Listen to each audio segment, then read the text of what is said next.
The Post-it Podcast is brought to you by Dominion Real Estate, SEMA Business Consultants, Instant Balloon Stands, Farmers Insurance by Imelda Gonzalez, and South Texas Pressure Cleaning.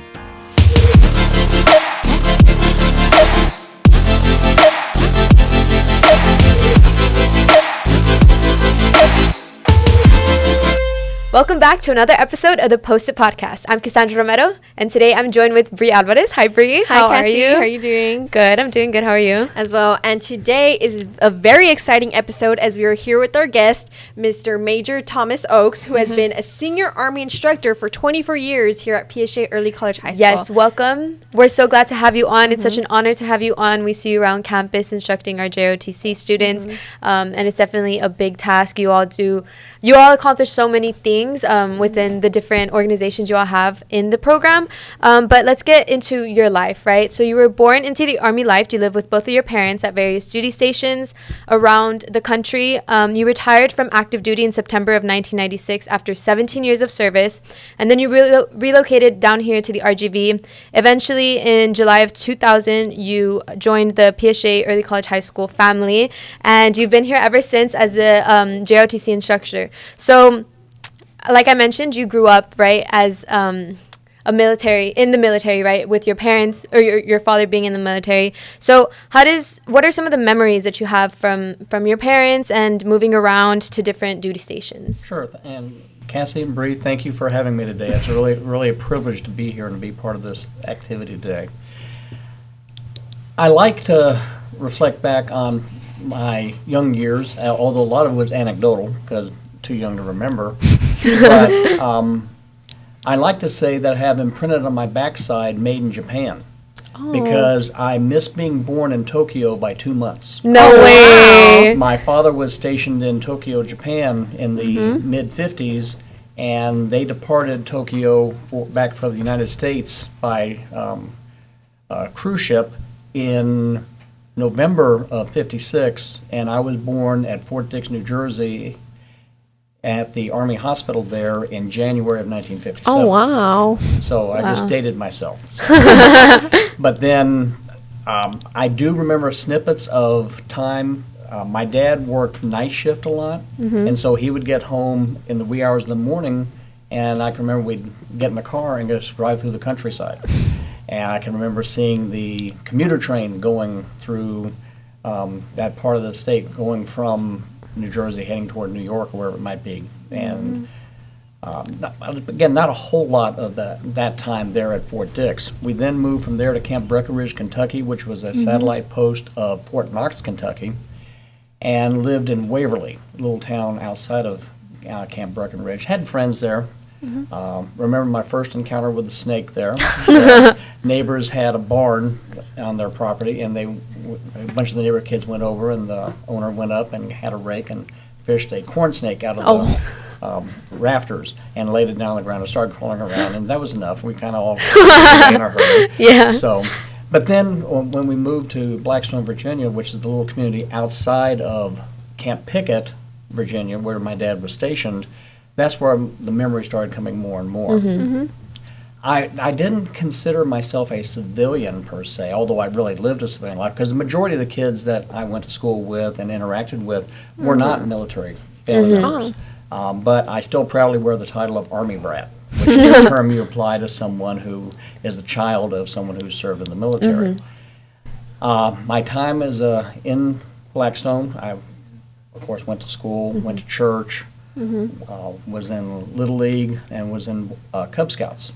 And so I had the opportunity to do a lot of those regular things. We went out to Lake Bellefonte, which was in J.C. Park, where we went swimming in the summers. Nice big freshwater lake. It was a fun experience doing that.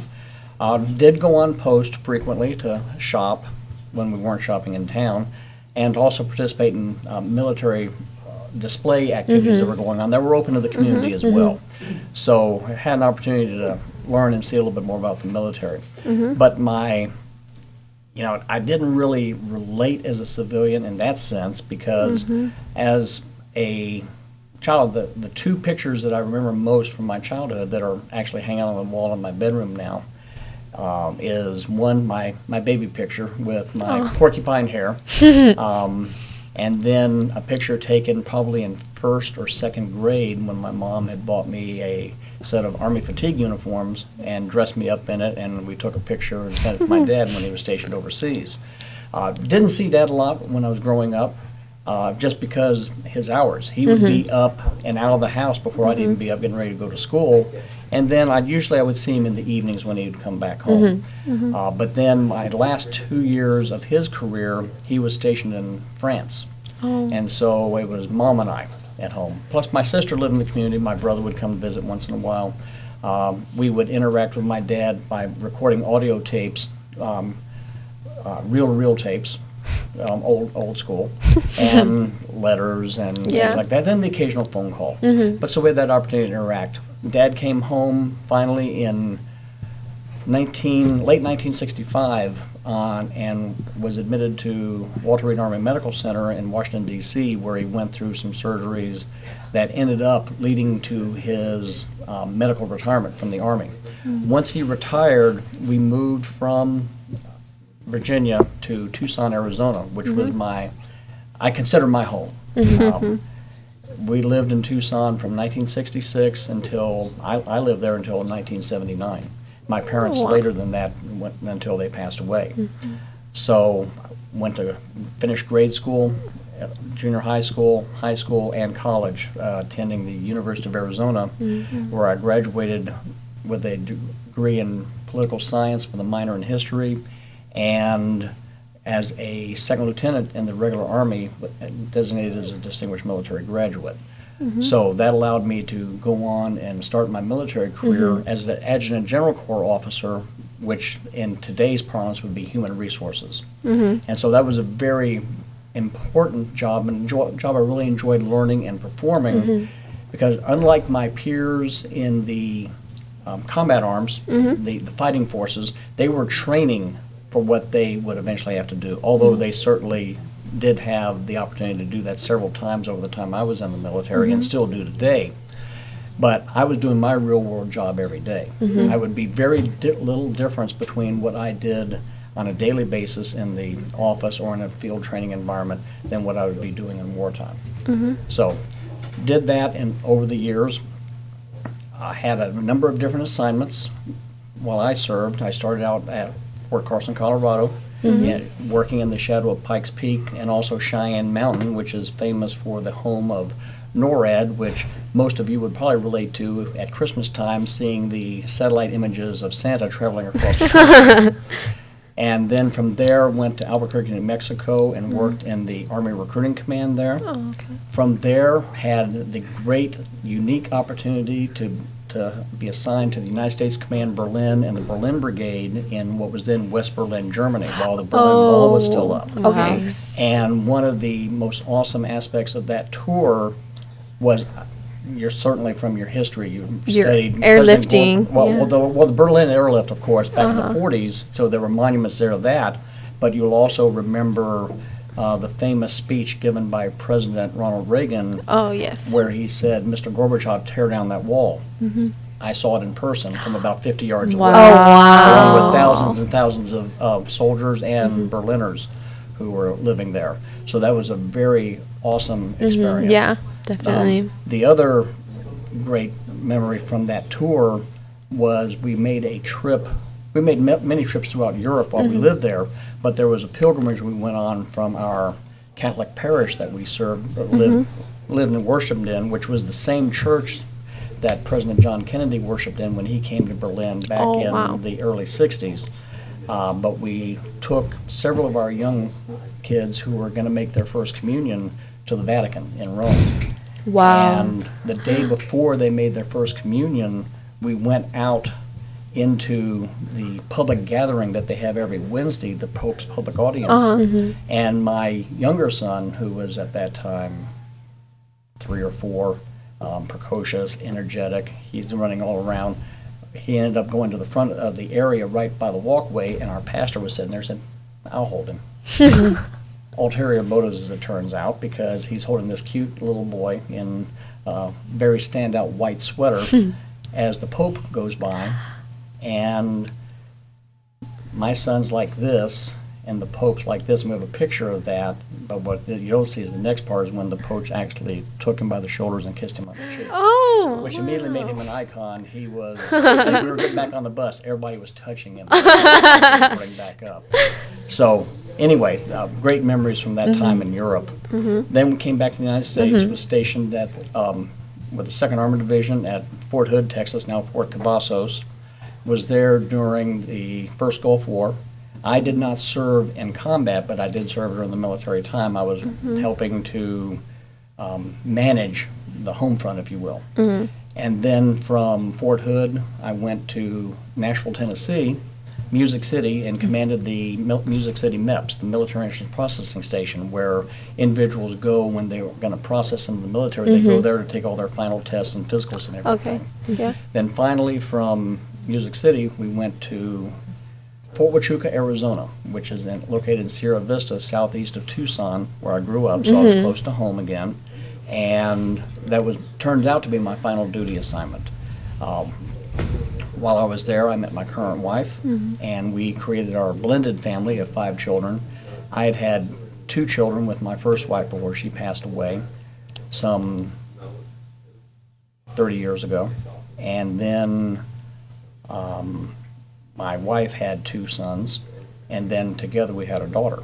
And so, like I say, blended family. So from Fort Huachuca, when I retired, the reason I came to the Rio Grande Valley was, and this is a very important business tip for anybody that's looking at a relocation, is to network.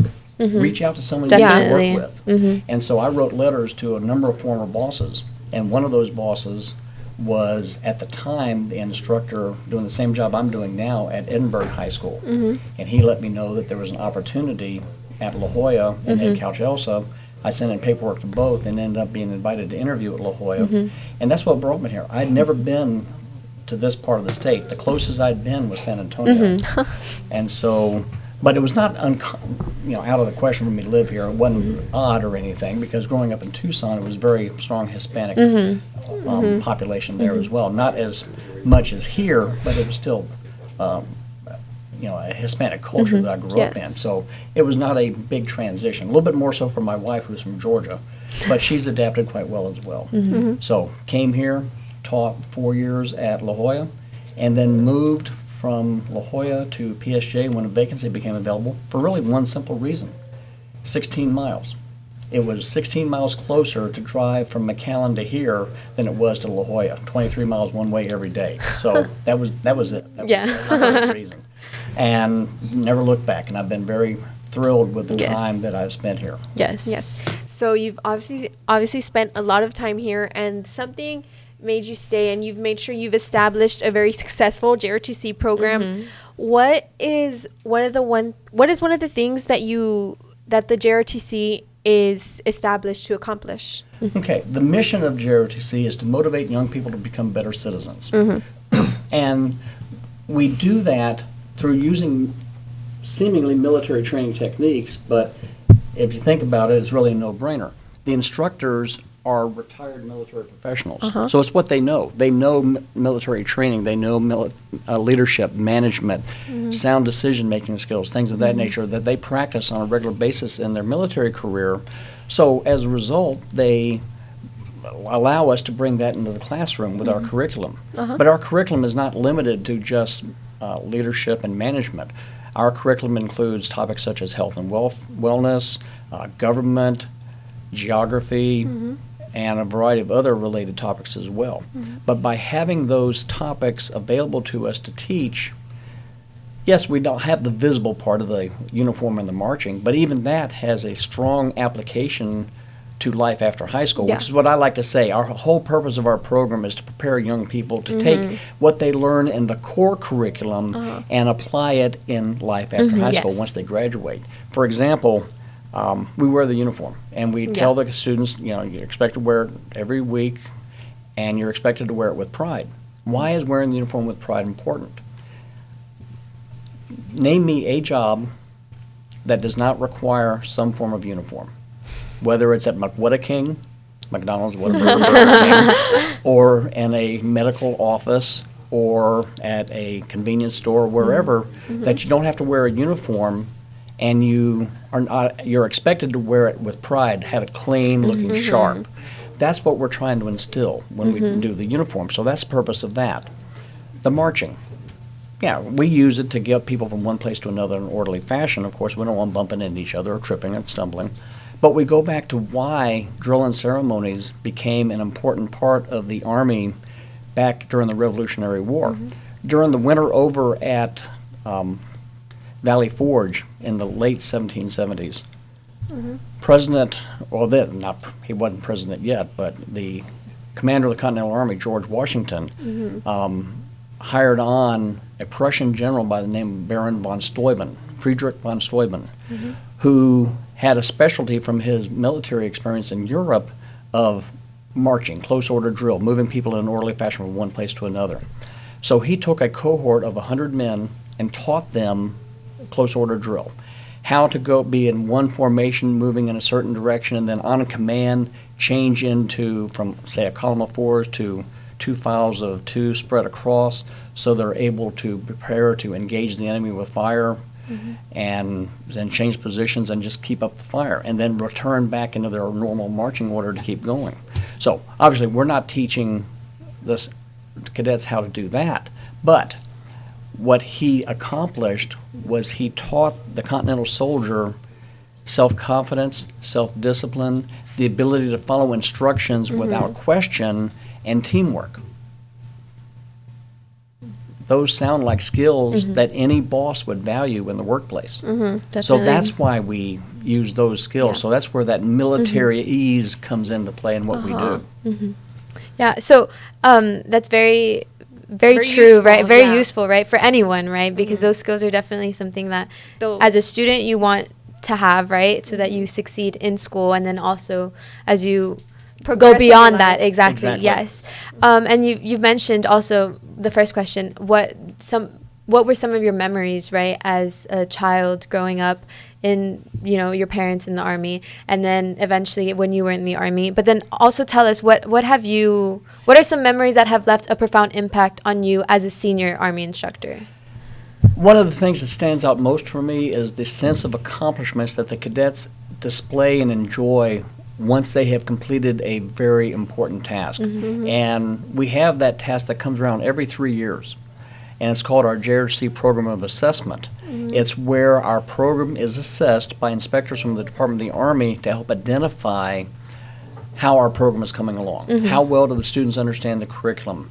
How well can they present a oral presentation to the inspecting party, talking about for example, the results of a continuous improvement project. They identify a problem within the program that they see a need for improvement. And so then they work on improving it from where it starts out at the beginning of the year to where we end up at the end of the year. And they have to brief how they identified that project, how they prepared to adapt that project to the program, and then how they grew the cadets to be able to adapt and manage that program better. And so they have to brief on that. Another group of cadets have to provide a briefing on our annual service learning project. For example, we just recently completed hosting the blood drive here on campus.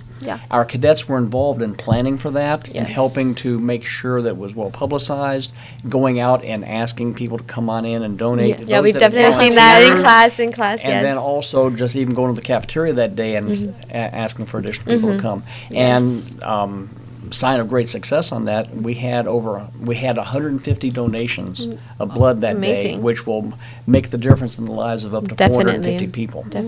So they have to brief that project, everything from beginning to the execution itself and to lessons learned, because it's the difference between community service and service learning is in community service you do something and the community benefits, but do you necessarily benefit? Do you necessarily learn anything from it?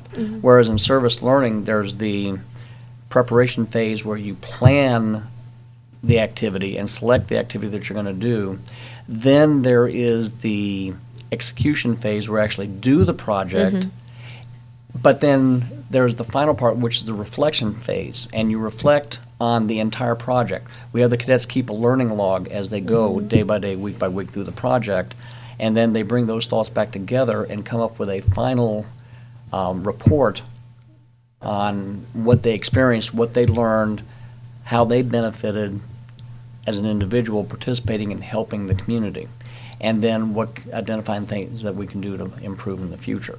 So there's that aspect of it. Then the cadets are required to keep a portfolio of their work, not just in JROTC, but they also can incorporate work from outside JROTC, from other classes as well. And they have to, a group of them have to sit down with the inspector in a kind of a one-on small group interview to talk about their portfolio, to talk about their understanding of the curriculum, to talk about their involvement in JROTC and how they have benefited and grown from their Oh, participation. that's Yes. actually that's cool to know. Like, and then you can see that progression within yourself, and then also the instructor sees that Right. within yourself as well. And then, of course, there are some core skills. They have to stand in formation and have their uniform inspected, and they have to answer questions about their basic cadet knowledge. They have to do a marching sequence, and then our color guard also has to go through a regulation drill sequence to demonstrate their proficiency. Yes. And so all those skills are assessed. Oh, by the way, we get looked at too. We have our own portfolio that we have to present. They Oh, talk wow. with us as well. And so the end result of that is the opportunity to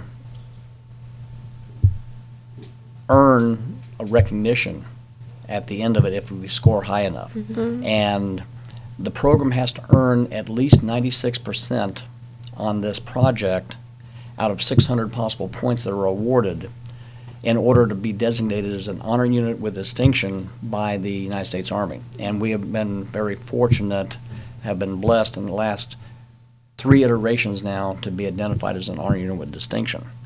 But what makes it stand out is through the many hours of preparation that the cadets put in, you know, it's not the same group of cadets every year because it only happens every 3 years. So the cadets that are going to lead this activity next year's assessment were freshmen the last time. Oh, wow. So all the leaders that were here at the intermediate level and at the senior level will be gone. Yeah. And so they won't play a part. So it's going to be those freshmen who are now going to be the seniors next year, the 4-year cadets, they're going to make it happen. And then that cycle repletes. Next year's first-year cadets are going to repeat the process 3 years later. So that's what makes it so phenomenal to me to see that growth, that camaraderie, that Definitely. teamwork coming together to make good things happen. Yeah. So obviously, JROTC is a program that helps students grow as people and also as students. If a student is interested in joining the program, how will they go about doing that? The simplest way to do that is when they sit down with their counselor at middle school, when they're setting up their schedule to come to campus, say they want to join JROTC. Plain and simple. And it's simplistic to say that's all they have to do, but really that's it. We don't have a interview process where we only select certain people. We take all comers. And the more the better. And the thing that I like to encourage the students that are thinking about joining JROTC is take the 18-week challenge. 18 weeks equals 1 semester. So give us a try for a semester. You know, wear the uniform, learn stuff, learn how to march, work through the various curriculum topics that we're going to be presenting over the course of that first semester, and embrace the program. At the end of that semester, I know, by the way, if it's the fall semester, of course, they'll have had the opportunity to go to several football games for free, eat pizza for free, because we feed the cadets at halftime pizza every home game. They get to march in parades. They get to participate in campus ceremonies such as for Patriot Day on 9/11, Yes. Veterans Day. They do all that. And if we have not set the hook and got them loving what we're doing and wanting to continue, then, well, okay. They leave on good graces, and they didn't waste their time because they picked up half a unit of PE credit. If they stay with us for their entire first year, they'll get that full credit of PE. But if they stay with us for 3 years, they can pick up a half unit of health, depending on how our curriculum is working in that particular year. And if they stay with us for 4 years, they also get a letter jacket. all of our graduating seniors that have been with us for 3 or 4 years get a letter jacket. Now, we recognize that there are some students that don't see the light until they're a sophomore, but we don't penalize them for that. If they stay with us 3 years, or if they came in as a freshman and then they had to go away for a year because they had to make up some college courses or had to make whatever the case might be, and then they came back their senior year, we still give them their jacket. So those are some of the incentives about coming in. And again, it's as simple as middle school registration, or once they come here during final registration process on campus, come in and join the program. And we encourage them to do so. Give us a try. You can't lose. You don't lose any ground. I mean, nothing against PE. I mean, I did a lot of PE when I was in school, but do I want to be out in the great Rio Grande Valley weather every day, 5 days a week for a semester or 2 semesters? Or do I want to spend most of that time in the classroom with occasionally going out to the parking lot to march, and then 6 weeks in the January, February timeframe going out and doing physical fitness training when we do our cadet challenge evaluation? Yeah, I'll go to the JRC, right? Yeah, I'll give that a shot. the weather is not the greatest here. It's definitely bipolar too. Right It's now, like yeah. Right. yeah, you have a hot day and then you get like super cold. It's horrible. But anyway, let's get on to you and how you've really changed PSJA, right? The program, the JROTC program. Tell us about the Bear Rifle team, right? Why you decided to, I guess, become involved in that, and what achievements you're most proud of throughout your 24 years here as the JROTC instructor. Okay. Bear Rifles is our air rifle marksmanship team. And I kind of adapted that name from when I was in college. I marched in our armed drill team in college. I marched in 3 out of 4 years I was in college. And it was the University of Arizona Armed Drill Team, but they had the moniker of the Rage Rifles. And the reason that they were called the Rage Rifles is that they were extras, if you will, marching as a drill team in the movie with George C. Scott called Rage. So if you go back and check it out, you'll see an ROTC unit marching. That's them. So anyway, taking that, I decided we would call our rifle team the Bear Rifles. And the reason I got involved in marksmanship, every instructor, when they are seeking to become an instructor, has to provide a resume of their experiences in the military, whether they were a supply technician, which we have supply responsibilities, logistics that we have to be able to do, administrative capabilities, obviously teaching experiences, and anything else that supports the program, such as marksmanship. Well, I have been involved in marksmanship since I was in junior high school, firing small bore target rifles, 22 caliber, at 50 feet, 50 yards, 100 yards. When I was in high school, I was one year I was the Arizona State Junior Air Rifle, or not air rifle, but Arizona State Junior Small Bore Rifle Champion. And then in college, I was a member of and then was 3-year captain of our ROTC rifle team. And that led to this opportunity. Didn't do a whole lot of shooting once I went in the Army, unfortunately, but I've been accused of living vicariously through my cadets now because I trained them and encouraged them to be successful, and by and large, we have been. Yes, definitely. I know we do with the Weekly Beat. We always have these accolades that we see on Facebook, and then that's when we kind of make up the stories for JROTC and the Weekly Beat to incorporate them. Right, absolutely. More years than not, more often than not, when we have, every year we participate in skills meets that are hosted by different schools throughout the RGV, from Laredo to Brownsville and points in between. And most years have had the dominant rifle team. And it's just because of nothing I've done other than encouraging them and mentoring them, but giving them the opportunity to become their own best self. Yes. And this year, as an example, we participated in 4 different skills meets, and we won all 4. Wow, that's a big Yeah, very accomplishment. impressive. But and I have a great group of shooters this year that are going to be even better next year. And they have the potential, if they continue to practice and apply themselves, to begin to approach matching the accomplishments of our stellar bear rifle team from the 2006-2009 timeframe. During that time frame, in particular in 2007, our team made up of Joe Montañez and Marco Aguayo and Rene Felix and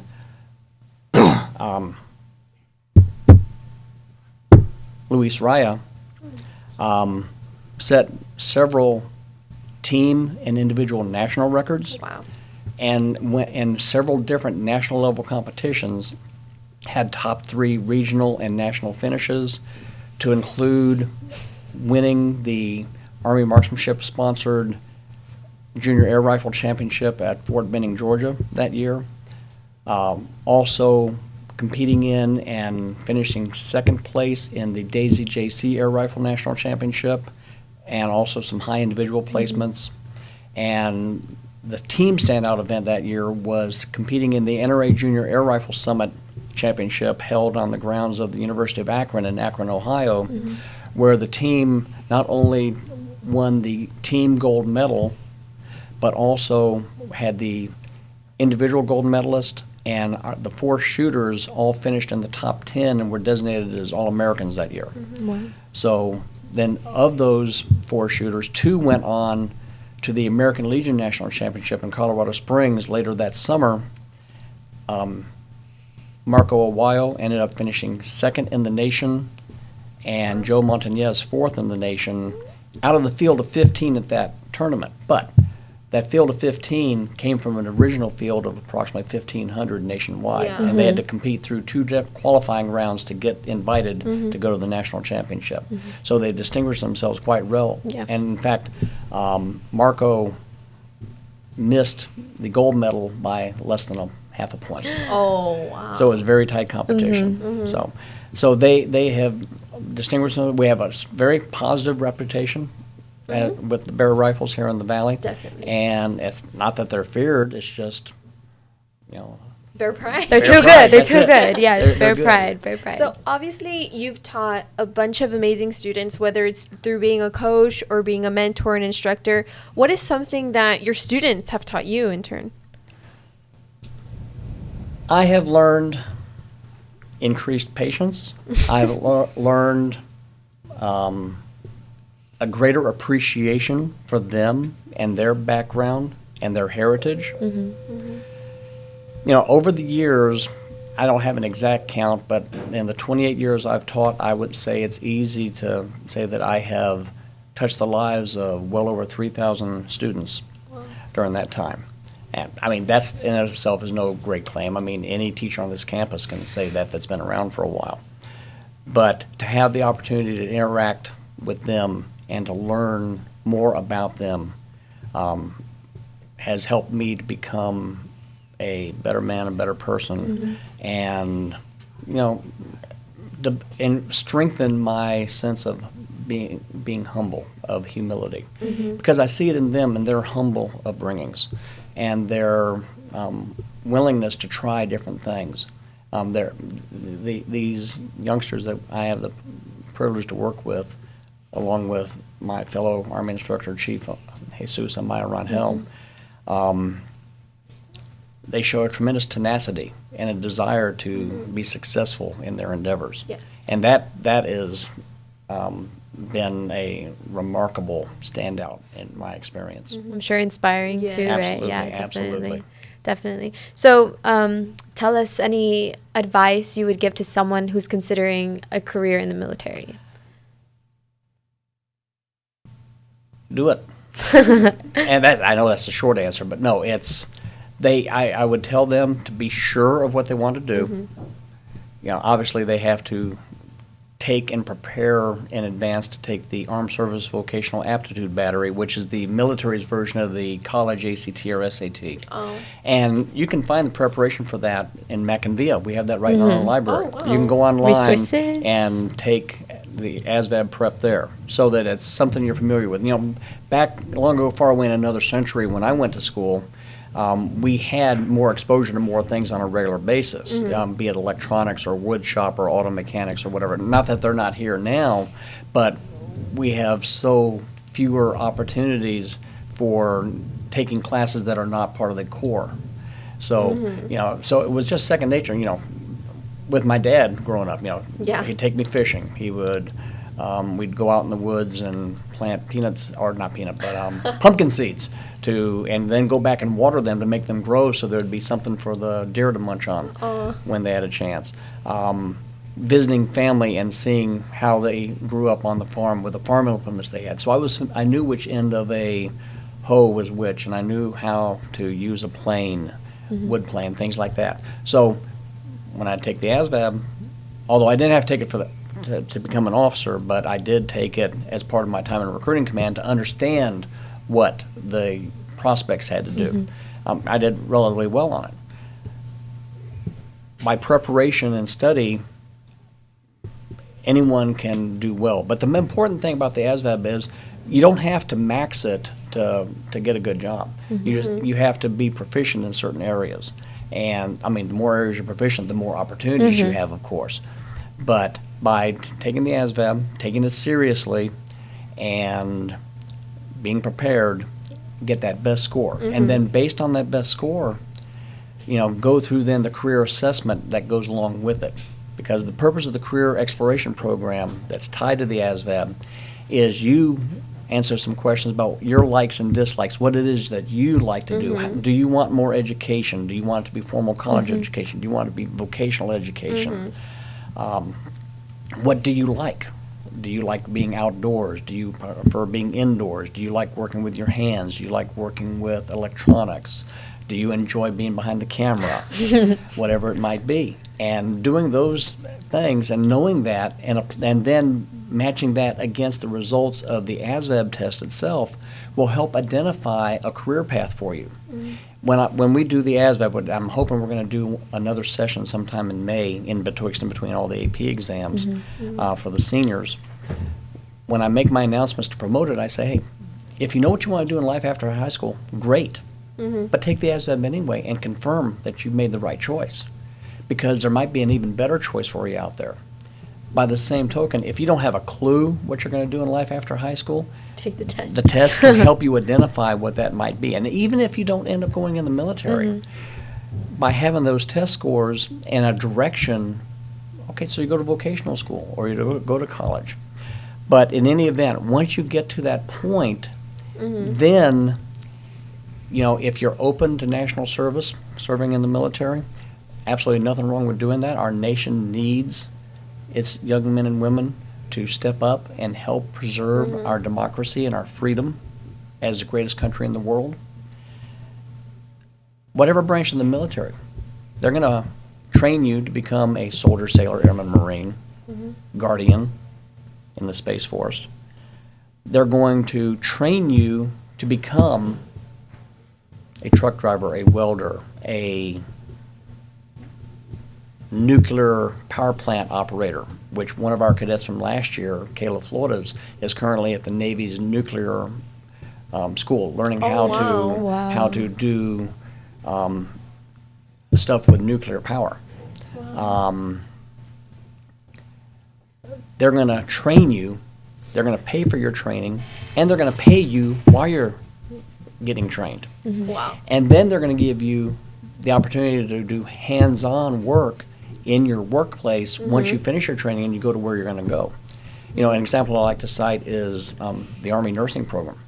If a individual is in the nursing program, by and large, you're going to find that as a second lieutenant, later a first lieutenant in the nursing field, you're going to do more in a hospital as a lieutenant than someone who is in a civilian sector nursing job is going to do in 10 years. Yeah. And so if you do not pursue a career, but say you do 4, 6, 8 years, your commitment as an officer, and then you get out, you're going to be head and shoulders above your peers when you go back into the civilian workplace.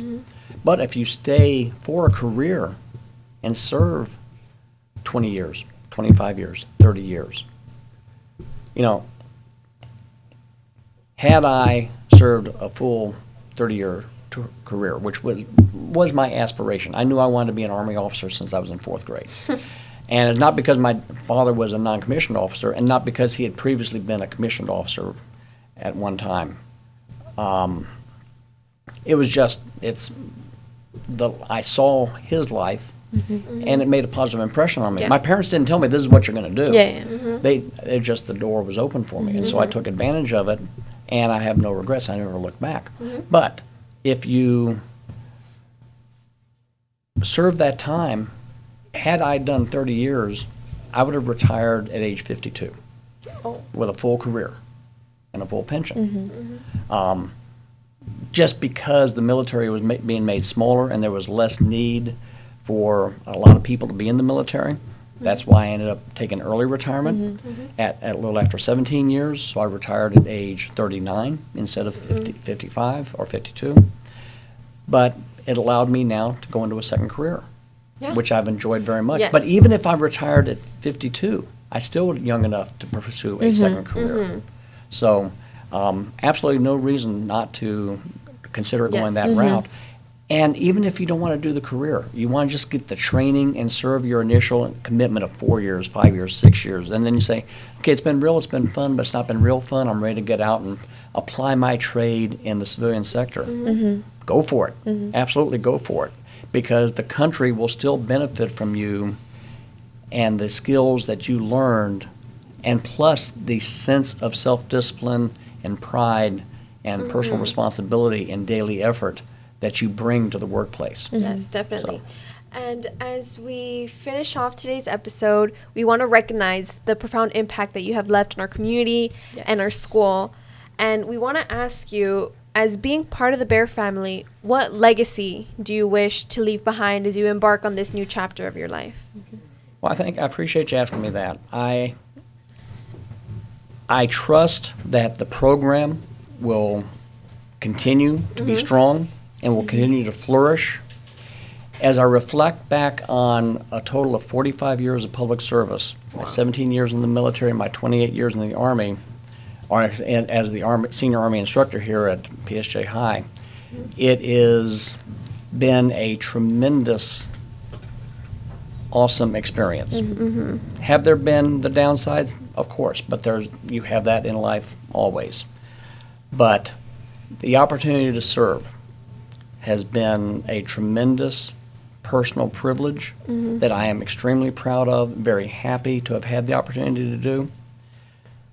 But you come to a point where it's time to pass the mantle on to someone younger, someone who can carry on for the next 20, 25 years. And so in consultation with Dr. Vela, and most importantly, in partnership and consultation with my wife of nearly 30 years, I've made the decision to retire from the school district, and that retirement will be effective at the end of June.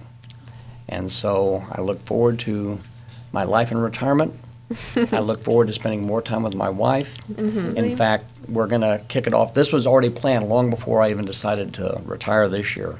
But I'll be taking my wife to Alaska for a birthday cruise in July. Fun. How amazing. I've always wanted to go to Alaska. But what a great way to kick off the retirement. That's right. Yes. But like I say, it's celebrating her, not me. Yes. But still, it'll be something that we can do. And the best news part of that is we're doing it as a road trip. Oh, and now we don't have to nice. rush to get back. Because I was going to have to rush to get back to work, but now I don't have to.